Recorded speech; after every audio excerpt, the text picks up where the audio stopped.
distingués invités, mesdames et messieurs,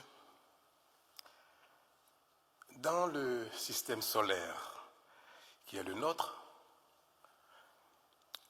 l'humain paraît incontestablement l'être vivant le plus évolué au plan cognitif, c'est-à-dire que nous les humains, nous sommes parmi tous les êtres vivants de la Terre, voire de tout le système solaire, ceux qui disposent des plus grandes capacités de perception, de compréhension, d'acquisition de connaissances, de raisonnement, d'adaptation et d'interaction avec les autres éléments de notre environnement. C'est fort de cela qu'à notre échelle terrestre, les humains dominent les autres êtres vivants et parviennent à améliorer constamment leurs conditions de vie et de bien-être. Pour le dire autrement ou plus simplement, je dirais, c'est notre intelligence qui nous différencie et nous permet de nous développer. Mais malheureusement, cette chose-là, qui est notre intelligence, notre capacité de comprendre, de percevoir, d'analyser, d'interagir avec ce qui nous entoure, cette chose-là, malheureusement, nous distingue aussi les uns les autres par rapport à nos voisins. Il ne nous distingue pas seulement par rapport aux autres êtres vivants.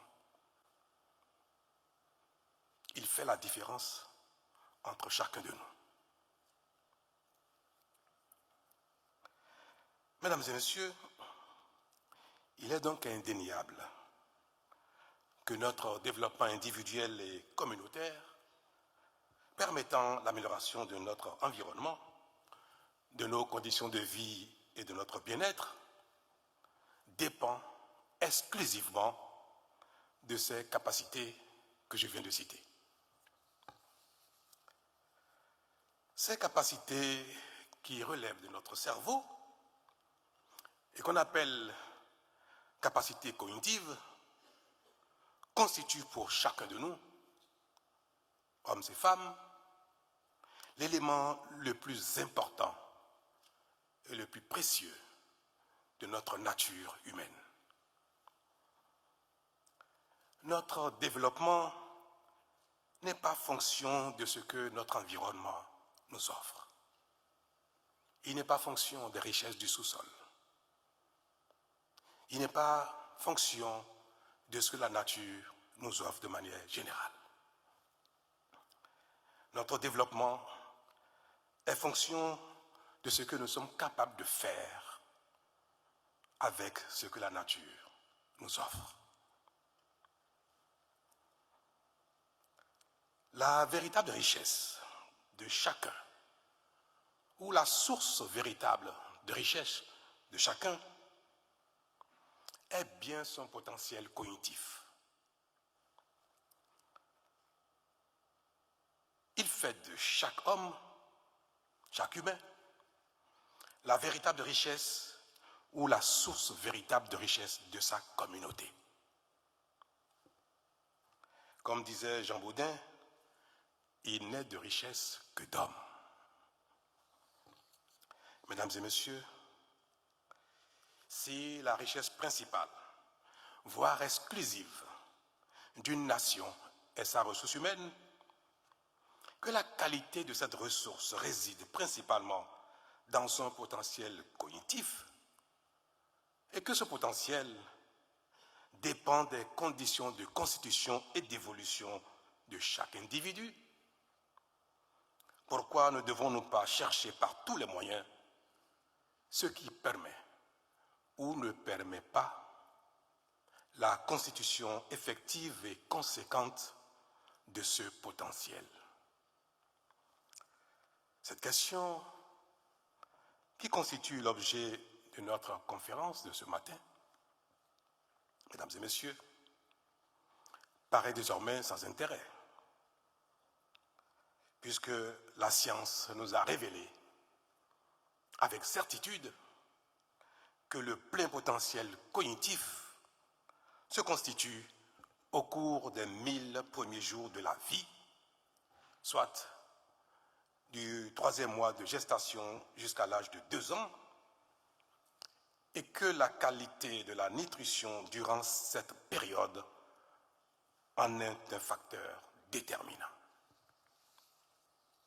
Mesdames et messieurs, c'est parce que le gouvernement du Bénin est conscient de cette réalité qu'il s'est engagé, à la suite de son programme d'alimentation scolaire, dans un ambitieux plan de supplémentation nutritionnelle qui vise à offrir à tous les enfants de milieux défavorisés, dès leur conception jusqu'à l'âge de 2 ans, un accompagnement nutritionnel conséquent pour leur garantir un développement optimal du cerveau, du corps et des défenses immunitaires. Car en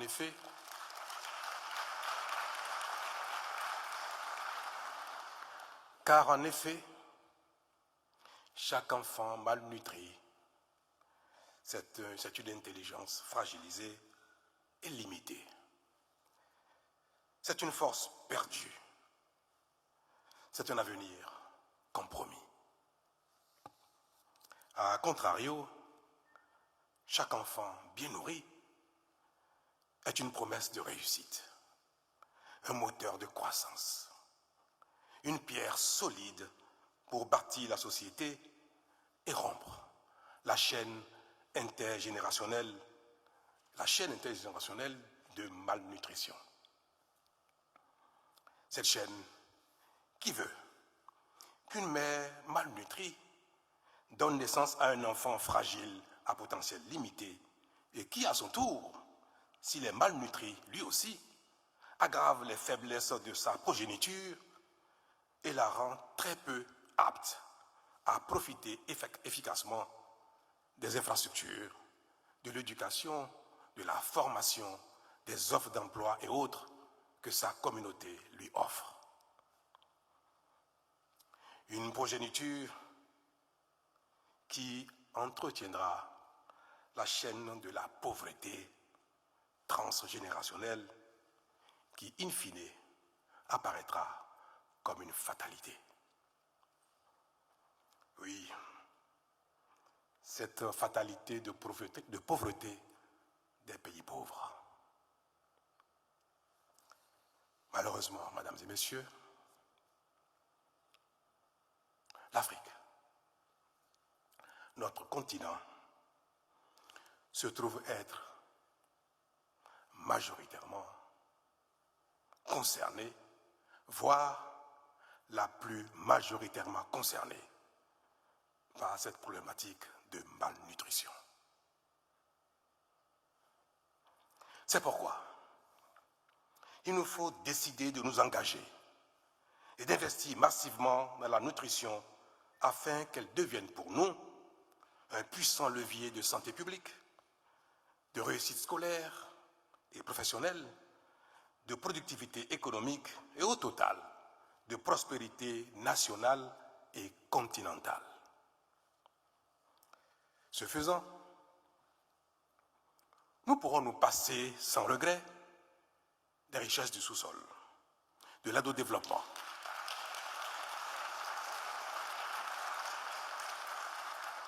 nous pourrons rattraper notre retard sur les pays développés.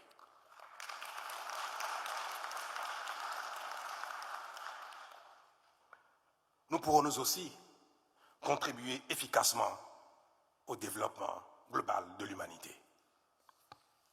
Mais pour ce faire, ma conviction est qu'il nous faudra une mobilisation générale sans embâche. Celle des États qui doivent inscrire la nutrition au cœur de leur politique publique, celle des partenaires techniques et financiers dont le soutien sera décisif, celle des familles, enfin, qui sont les premières gardiennes de la santé et de l'avenir des enfants.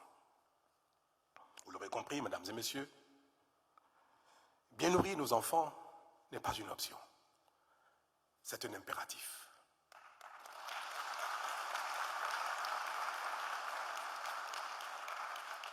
Je veux donc espérer, mesdames et messieurs, que cette conférence soit non seulement un cadre d'échange, mais aussi et surtout l'occasion de renforcer les connaissances et convictions pour susciter et booster les motivations au profit de la nutrition, et notamment sur notre continent africain.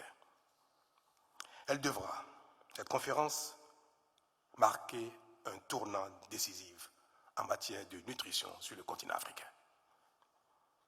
J'ai aussi foi que la table ronde qui suivra la présente conférence donnera lieu à des engagements fermes en faveur de cette cause si noble aux côtés du gouvernement du Bénin pour nous donner collectivement raison dans quelques décennies, peut-être même dans quelques années. Mesdames et messieurs, l'écho de la conférence de ce jour permettra aux initiés, permettra à la masse, permettra à tout le monde de comprendre les dégâts de la malnutrition. Je voudrais inviter les autorités béninoises, y compris moi-même, à en faire plus tard un large écho.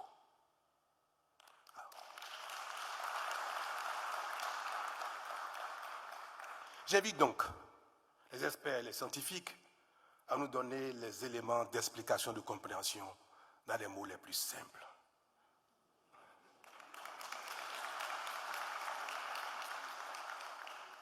Et sur ce, je voudrais vous souhaiter succès pour les travaux de cette conférence et pour les résolutions qui seront prises, notamment les éléments de langage qui nous permettront de faire le job.